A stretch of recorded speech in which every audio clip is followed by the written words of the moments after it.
Hi friends, இன்னைக்கு நம்ம மைசூர் போண்டா பார்க்க போறோம். இது கர்நாடகால அதுவும் பெங்களூர்ல ரொம்பவே ஃபேமஸ். நல்லா கிறிஸ்பாவும் உள்ள சாஃப்டாவும் இருக்கும். இதுக்கு மெஷர்மெண்ட் என்னன்னா, ஒரு கப்புக்கு தயிர், 2 கப்பு மைதா மாவு. இது 1:2 தான் எடுக்கணும்.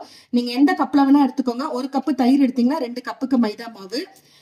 தேவையான அளவு உப்பு, கொஞ்சம் கொத்தமல்லி கட் பண்ணி வச்சிருக்கேன். ஒரு கைப்பிடிக்கு எடுத்துக்கோங்க. ஒரு 2 பச்சை மிளகாய், நான் காரத்துக்கு இந்த மெஷர்மெண்ட்டுக்கு சொல்றேன், பொடியா கட் பண்ணி வச்சிருக்கேன். ஓமம் 1/2 ஸ்பூன் எடுத்துருக்கேன். நீங்க சீரகம் வேணாலும் ஓமம் இல்லைன்னா சீரகம் கூட சேர்த்துக்கலாம். இல்ல ரெண்டுமே ஒரு 1/4 ஸ்பூன் போட்டுக்கிட்டு பண்ணலாம். தேங்காய் திருவி வச்சிருக்கேன். பேக்கிங் சோடா, ஆப்ப சோடான்னு சொல்றோம் இல்லையா, அது ஒரு 1/2 ஸ்பூன் எடுத்திருக்கேன். இஞ்சி ஒரு 1/2 இன்ச்சுக்கு இஞ்சி இருந்துச்சுன்னா திருவி வச்சுக்கோங்க. நான் குழந்தைங்க எல்லாம் சாப்பிட்றதுனால பேஸ்ட் எடுத்திருக்கேன். ஒரு 1/2 ஸ்பூனுக்கு எடுத்திருக்கேன். கொஞ்சம் ஒரு 4-5 கருவேப்பிலை சின்ன சின்ன பீஸா கட் பண்ணி வச்சிருக்கேன். மிக்சிங் பவுல் எடுத்துக்கோங்க. ஃபர்ஸ்ட் தயிர் சேர்த்துக்கோங்க. இது ரொம்பவே டேஸ்டா இருக்கும். செய்யற மெத்தட் பர்ஃபெக்டா இருந்துச்சுன்னா கரெக்டா வரும். ஸோ இதுக்கு ஆப்ப சோடா ஒரு 1/2 ஸ்பூனுக்கு உப்பு சேர்த்துக்கலாம். ஃபர்ஸ்ட் இதை நல்லா மிக்ஸ் பண்ணிக்கணும். தண்ணி எல்லாம் சேர்க்க வேண்டாம். நம்ம ஊற்றின தயிரே கரெக்டாக இருக்கும்.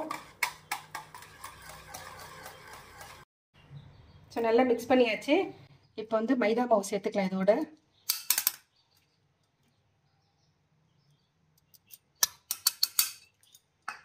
சேர்த்துட்டு ஃபர்ஸ்ட் நல்லா கையிலே மிக்ஸ் பண்ணிக்கோங்க. இது மேக்ஸிமம் தண்ணி தேவைப்படாது. ஸோ இந்த அளவுக்கு நல்லா மிக்ஸ் பண்ணியாச்சு. ஒருவேளை உங்களுக்கு மிக்ஸ் பண்ணும்போது ரொம்ப கெட்டியா இருந்துச்சுன்னா கொஞ்சமா தயிர் சேர்த்துக்கோங்க.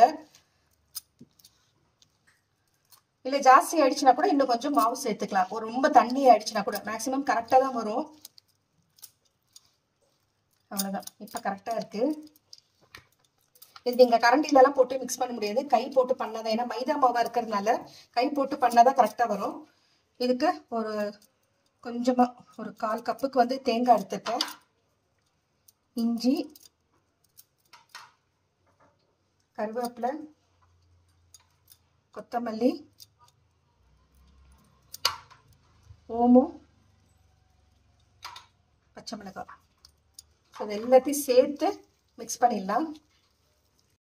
பாருங்க, ரெடி ஆயிடுச்சு. மாவு எடுத்தா கரெக்டா, ரொம்ப தண்ணியாவும் இல்லாம ரொம்ப கெட்டியாவும் இல்லாம கரெக்டா இருக்கு பாருங்க. ஸோ இதை அப்படியே வச்சுட்டு இதுக்கு தேவையான சட்னி ரெடி பண்ணிக்கலாம். இப்போ இதுக்கு தேவையான சட்னிக்கு பார்த்துக்கலாம். ஒரு கைப்பிடிக்கு புதினா, ஒரு கைப்பிடிக்கு கொத்தமல்லி,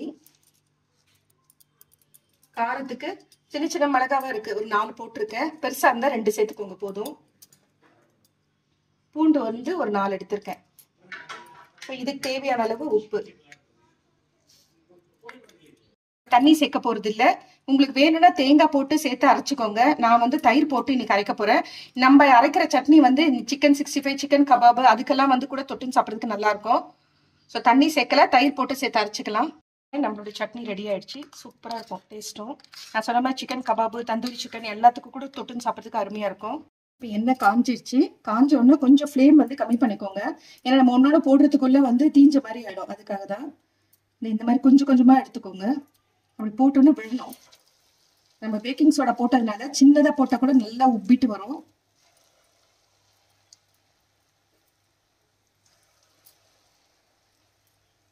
இது கடல்ல நீங்க செய்யறதுனால கொஞ்சம் உங்களுக்கு அந்த நுரை வரும். பாருங்க, நல்ல ஒரு கோல்டன் கலர் வந்தோடனே எடுத்துடலாம். சூப்பரா ரெடி ஆயிடுச்சு. இப்ப எடுத்துடலாம். இப்போ கரண்டில எடுத்துட்டு இப்படி சாய்ச்சி விட்டுக்கோங்க. அதுக்கு எக்ஸஸ் எண்ணெய்லாம் அப்படியே வந்துடும். எண்ணெயோடு எடுத்தீங்கன்னா அதுல ஊற ஆரம்பிச்சிடும் அப்புறம் எண்ணெய்ங்க. நல்ல ஈவினிங் டீ டைம் ஸ்நாக்ஸுக்கு ரொம்ப அருமையா இருக்கும். நல்ல சுட சுட நல்லா இந்த சட்னியோட தொட்டுன்னு சாப்பிட்றதுக்கு. வெளியில நல்லா கிறிஸ்பாவும் உள்ள அப்படியே சாஃப்டா இருக்கும்.